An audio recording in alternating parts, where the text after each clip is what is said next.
Hey guys, welcome to the Large Marge Sennis podcast. I'm your host, Sweetie, and this is Sweetie. And today we decided to do everyone's favorite movie about Sasquatch, otherwise known as Harry and the Hendersons. Interesting choice. Why did you pick this movie, Sweetie? I don't know. You didn't remember this one, and I think didn't remember almost any details at all. I have really fond memories of this movie for some reason. Now I know why. It's adorable. It is adorable. I think I remember hating it because because it was kind of scary sometimes. And I thought, I don't know, maybe as a kid I didn't grasp the sweetness of Harry and I just saw him as scary instead. So Scary Harry. Scary Harry. But not anymore because today, folks, big news. We have a new member of the Sweetie Club. Dun, da, da, da. Harry Henderson. Is it weird that he took their last name? No, it's really cute. I don't think it's weird at all. I forgot, obviously, I forgot everything, but I forgot that happened, and I was going to say, why don't they, instead of Harry and the Hendersons, why don't they just make it Harry Henderson? Because he's obviously part of the family. Yeah, he is so cute.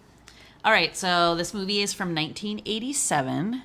Stars the charming, lovable John Lithgow. Who in my head I confused with Kelsey Grammer sometimes. True. Is that what happens when you get older? You confuse John Lithgow and Kelsey They Grammer have similar frequently? faces. He's taller. I think Kelsey Grammer's an asshole, Yeah. though. John Lithgow, otherwise known as 30 Rock. 30? No, different rock. Different rock. Third rock from the sun. Good role for him there. Mm-hmm. He's awesome in this. He's just also so lovable. So the mom is the mom from, we learned, A Christmas Story, as well as the mom in Close Encounters of the Third Kind who loses her baby out the dog door. I was going to say that exact same thing. That's exactly what I remember. She's awesome too. She's really funny.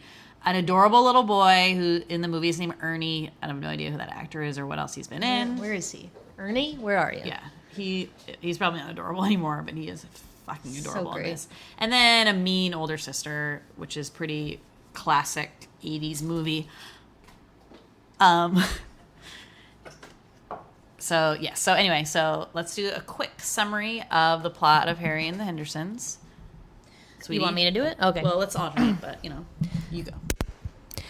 After a lovely camping... I gotta get serious. After a lovely camping trip with his family, John, is it? John. No. What's his name? It might be John. John Lithgow. Oh yeah, because why would sometimes their names could be the same. George Henderson. Okay. George Henderson and head back home to Seattle. Along the way, they hit what they believe to be a giant animal. They think it dead. They look at its hand and realize it could be a Bigfoot. So they take it and strap it to the roof of the car, where they drive off in peace, thinking of how much money they will make with this Bigfoot on their roof. Suddenly, Bigfoot is alive. He yells, "Rah!" It's scary. He flies off the car. Again, they think he's dead. Again, he's not. Again. Then, can I go? Yes.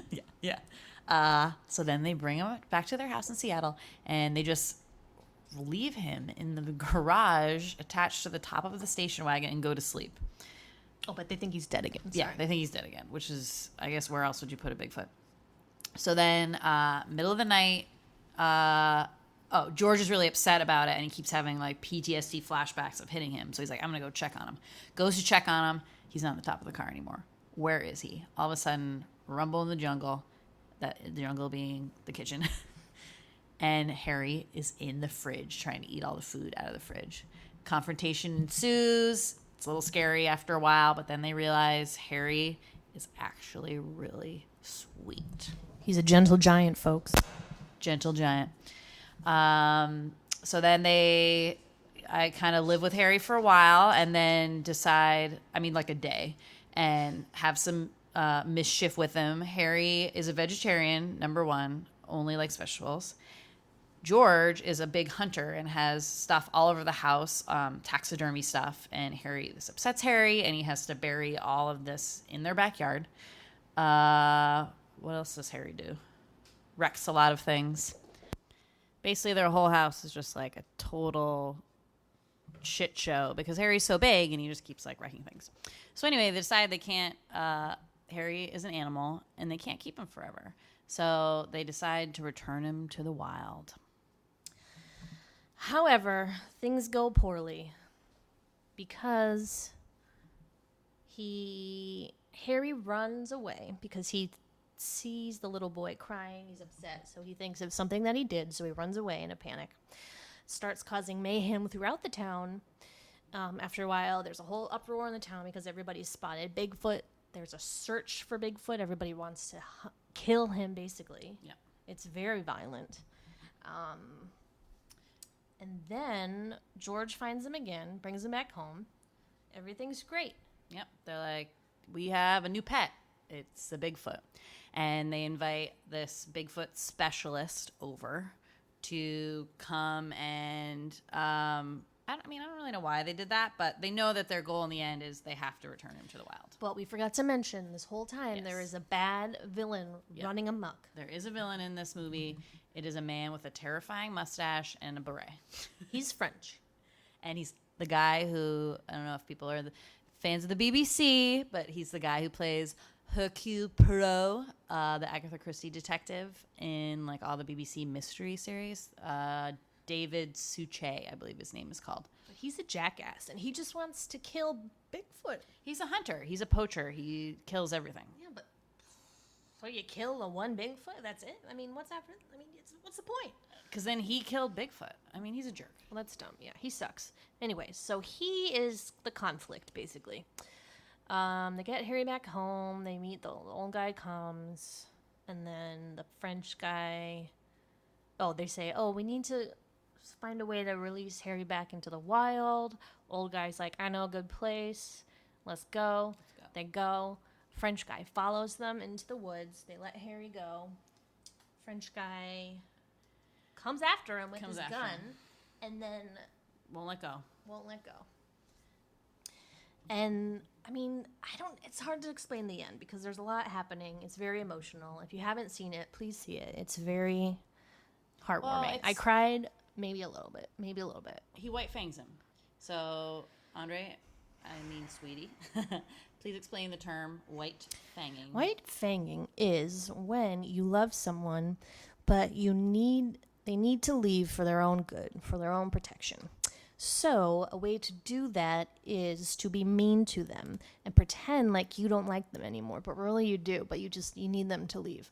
So you do mean things like throw a rock at them or punch them. In this case, George punches poor big Harry in the face. I want to say little because I feel like he's little on the inside. He's little on the inside, but he's so big. Sorry, we got some cat hijinks going on right now. Basically, I wanted white fang Desmond, Sweetie's cat, who's being obnoxious. Being such a jerk. Just like the French guy.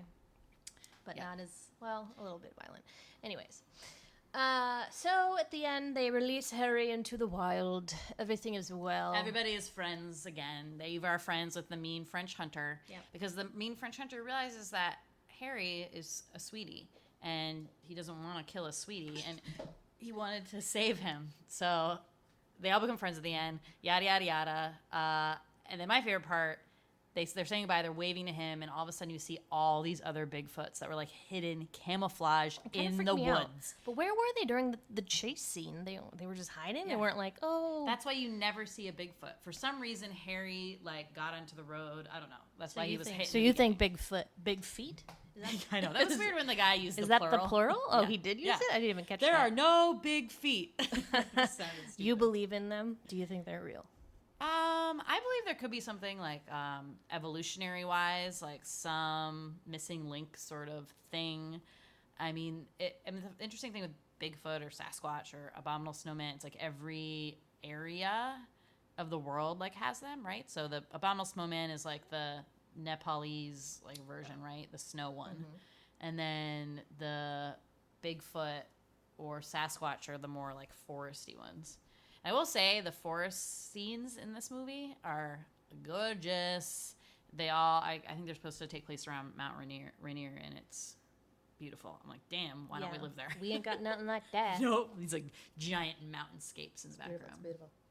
Beautiful. But I guess watching this now as an adult, I didn't realize what a message this movie is all about, because it's about, you have George Henderson, who's like a hunter, and he works in a fish and game store. And his dad is like this jerky hunter too, and he just wanted to be an artist, and his dad like wanted him to be a hunter, blah, blah, blah.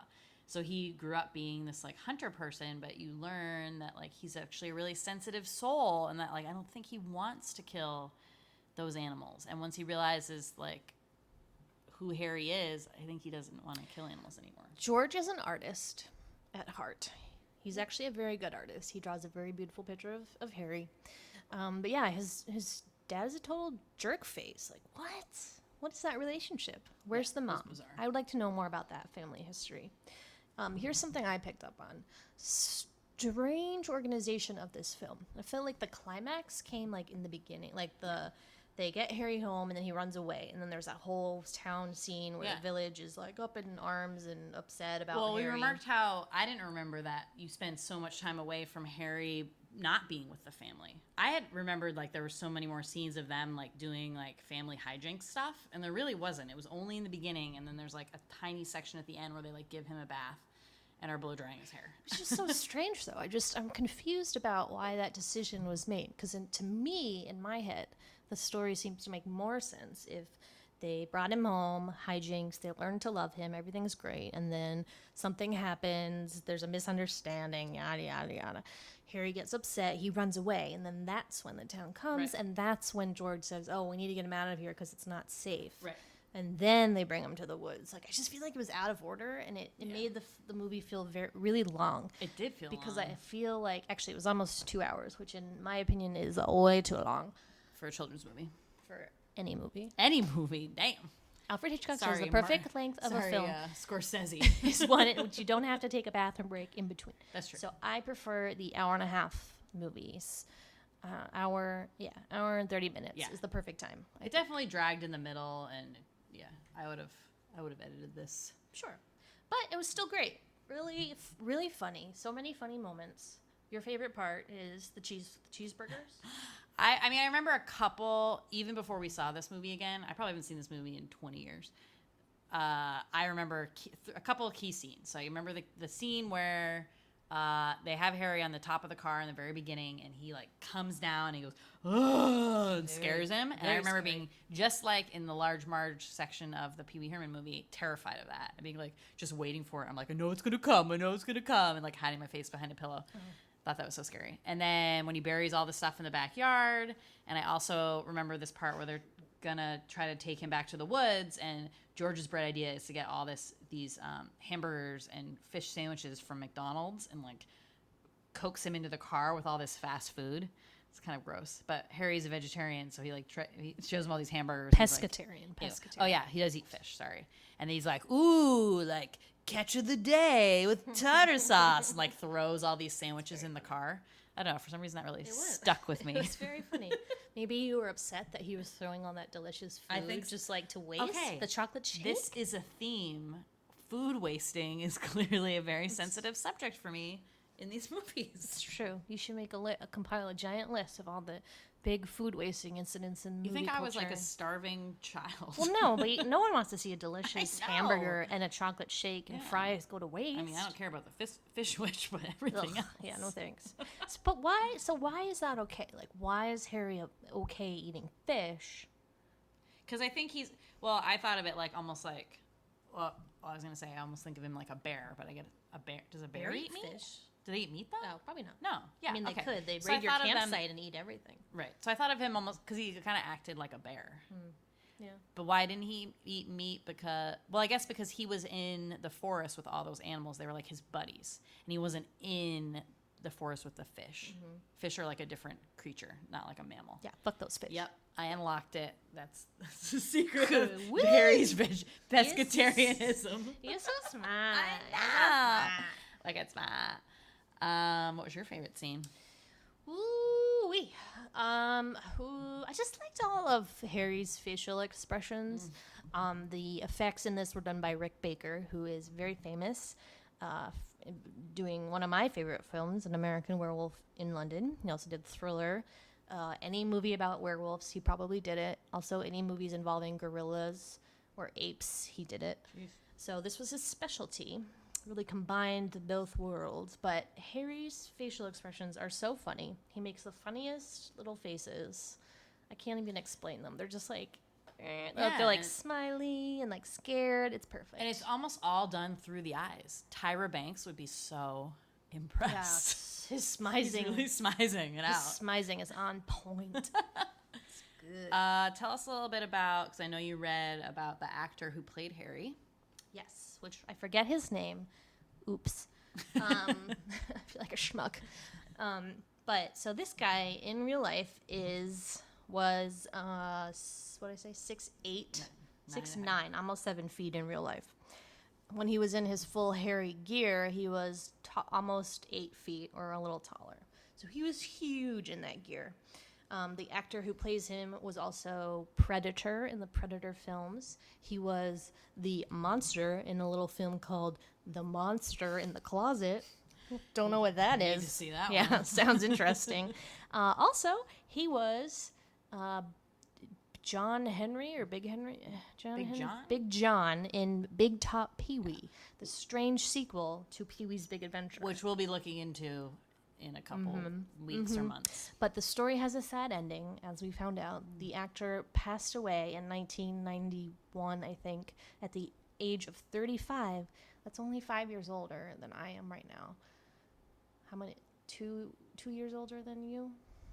Yes. We don't have a lot of time.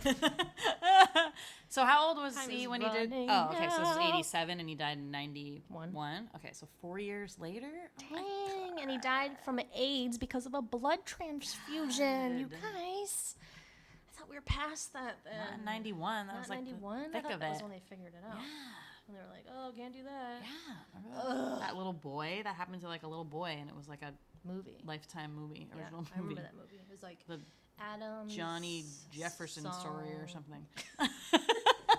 No disrespect. No. It was a beautiful movie, but was. we just can't remember the movie, the fucked up. name. But it sticks with Anyway, us. that guy is awesome. Clearly makes this film because, and I mean, I like to look into this a little bit more because the mask he wears, it like looks like it's almost animatronic, almost, but you can. There are people eyes behind that. They're not. I think they're fake eyes. You think they're I don't, fake I don't think eyes? those are his real eyes, though. Well, they're green. We'll have to pull up a picture of him Yeah. and see. But There's a lot of expression in those Yeah. eyes. I'm just gonna say. But that's why I think it's That's what makes it so animatronic because adorable. it's so like perfect. Like the way that his mouth and everything lines up is just amazing. But I do love Harry. Wait, did we already talk about how he's in the Sweetie Club? I think so. Yeah. I mean, I didn't even realize it, but we have to induct him at this point. Yeah. He's so sweet. He's the sweetest thing I've ever seen. I just love him. Yeah. He loves dogs. He, instead of killing the mean Frenchman at the end, he holds him to his chest and hugs him and Hugs him and pats him. pats him on the head, Such just a like the little bald dogs. head. Oh my God, little Bob. We forgot about little Bob. Little Bob is the cute. I'm gonna say it's a Jack Russell Terrier. I'm pretty sure. Cute dog alert. Little Bob. And his name's Little Bob. And Little Bob saves Harry at the end because the mean Frenchman is going to shoot him, and Little Bob comes out of the woods and tries to attack the Frenchman, but then the Frenchman obviously attacks the dog, and then that's when Harry comes back to risk his own life to save Little Bob. I mean, this movie is a circle of life film. Everyone should love each other and save each other, and it's Sure. adorable. Yeah. It's a I lot guess of ups that's and not downs. what circle of life means. I think I Whoops. think that means when you die, Yeah. you turn into the Ashes to grass. ashes, dust to dust. But it could. I don't know. We'll ask Mufasa. Circle later. of friends? Maybe I meant like circle of friends. the penny candle in. Is The Maeve Binchy the here? Maeve Binchy classic. I just think I don't know. Just like I said before, this there's a lot of messages in this film about not hurting wildlife, being respectful of wildlife. Don't jump to conclusions just because in your Yes. head you think a Sasquatch would be a mean thing. It's probably not. If your son likes art, let him do it. Right. Don't be a jackass. Once How- again, just like in the Never-Ending Story. Like, what is with all these dads being jerks? I know. Good thing our dad wasn't a jerk. No, I will. Love you, Ron. Yeah. I was going to say something else. Oh, strange also. So at the end, the Frenchman's coming to find Harry in the woods, which is they're up so high that there's snow in spots. And they say, I have an idea. Footprints. And then you see them, all of the family are walking with these giant Bigfoot foot shoes. And we thought immediately, oh, the crazy old guy who has the Bigfoot museum had these funny Had the Bigfoot souvenir shoes. snowshoes. Yeah. That you could just walk around Which and they make do footprints. have those, I'm pretty sure. Sure. In real life. So when you're watching them put the feet down, they look like real feet because they have toes. Yeah. And then later they're taking them off and they're just fucking rocks strapped to their shoes. Well, they're plaster moldings of the Bigfoot. They're like in a crime scene. And there's like I thought they were just footprint. rocks that they No. found and strapped into their shoe. No, so that guy had like castings, whatever you call those things, when you like pour stuff into a mold. Yeah, This all makes sense now. But they were somehow belted them to their feet with how many people were wearing belts? Not that many. Okay, we're obviously being way too logistic. It was just strange. The It was a logistics strange bother part. us with this film. It was strange. But I did enjoy that. What else?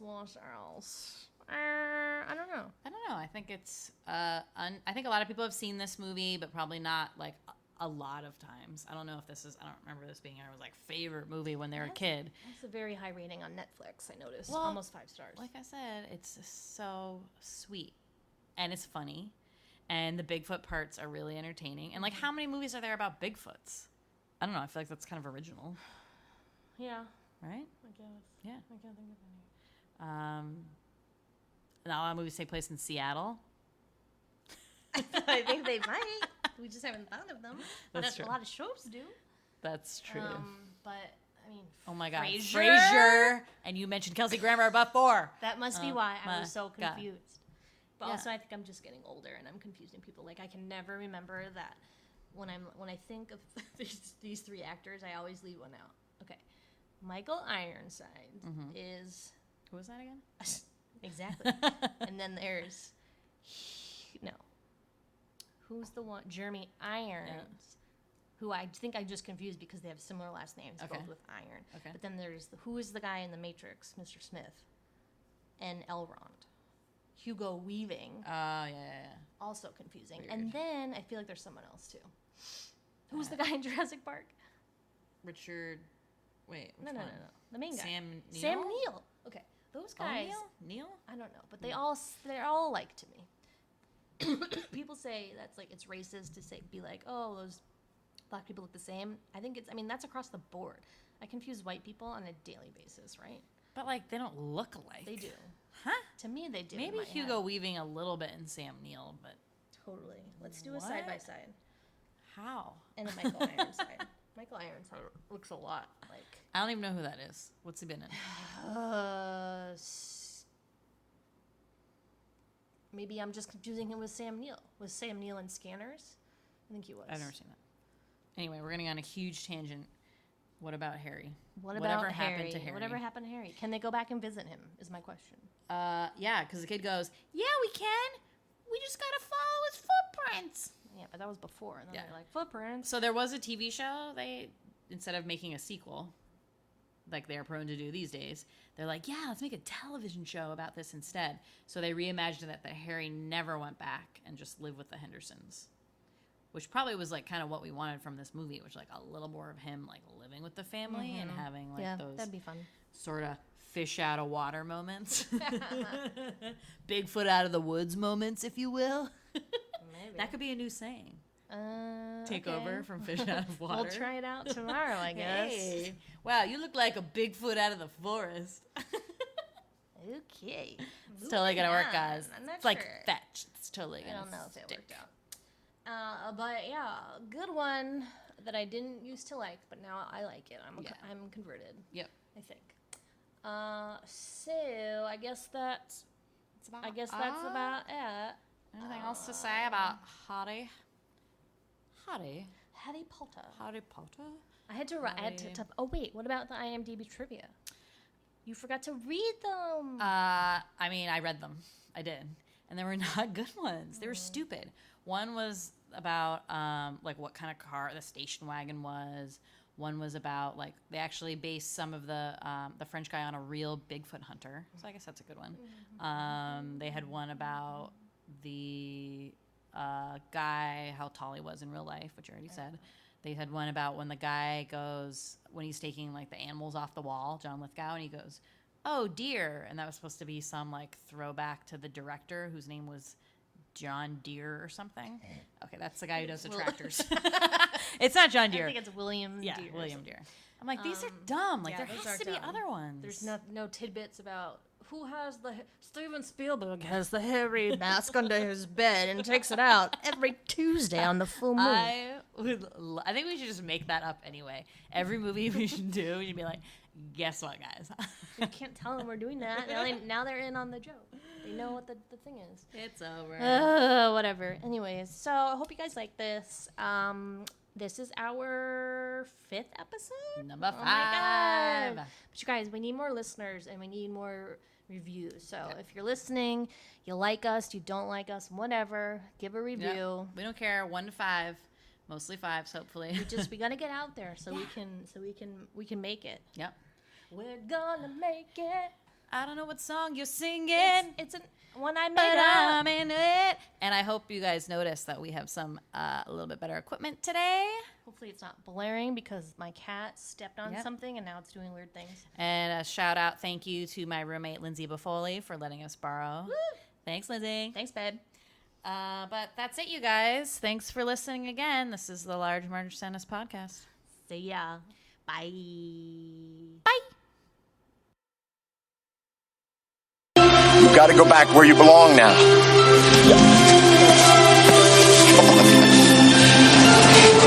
It's the floor! You've got to go. To the floor. Harry, please. Please. There's no time. Don't worry about us. We'll be all right.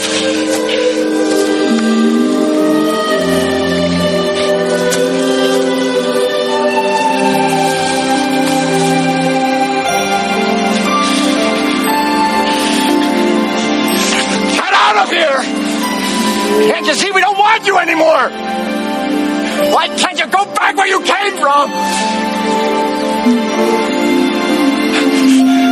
Leave us alone!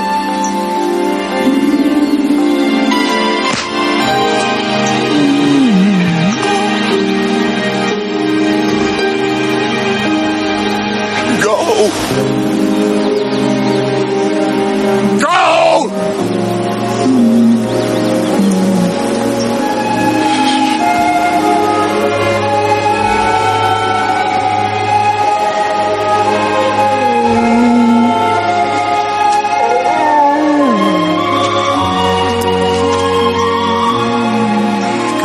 Friend.